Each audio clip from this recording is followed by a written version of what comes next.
బొబ్బట్లు ఎలా తయారు చేసుకోవాలో చూద్దాం. ముందుగా ఒక గిన్నెలో 1 కప్పు మైదా పిండి,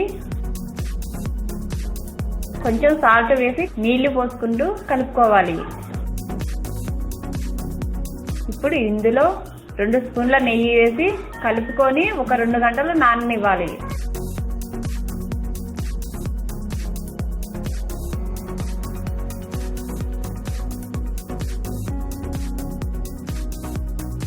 ఇప్పుడు సగం కప్పు శనగపప్పు తీసుకొని 1 గంట ముందుగా నానబెట్టుకోవాలి. ఈ పప్పును కుక్కర్లో వేసి కొంచెం ఉప్పు వేసి 2 విజిల్స్ రానివ్వాలి.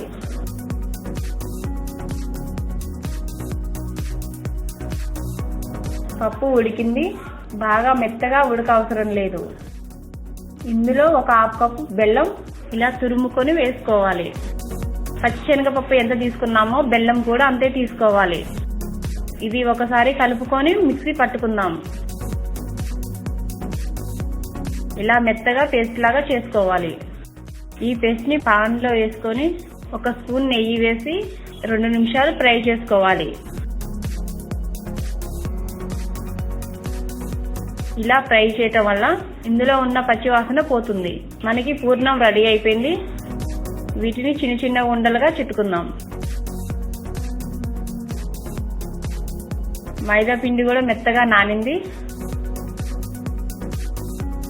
చేతికి నెయ్యి రాసుకొని ఇలా రౌండ్గా చేసి పలసగా ఒత్తుకొని మధ్యలో పూర్ణం పెట్టి ఇలా చుట్టూ కవర్ చేసుకోవాలి.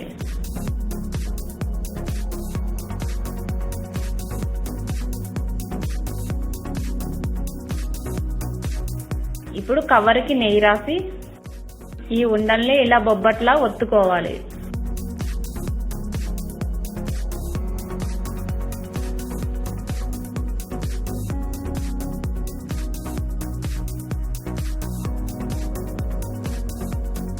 ఇప్పుడు స్టవ్ పై పాన్ పెట్టి 1 స్పూన్ నెయ్యి వేసుకొని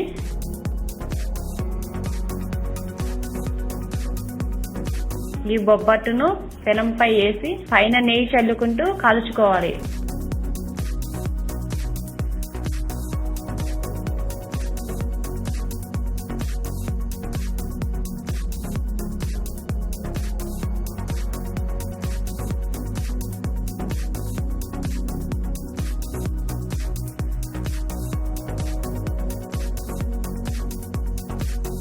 అంతే, ఎంతో టేస్టీగా ఉండే బొబ్బట్లు రెడీ.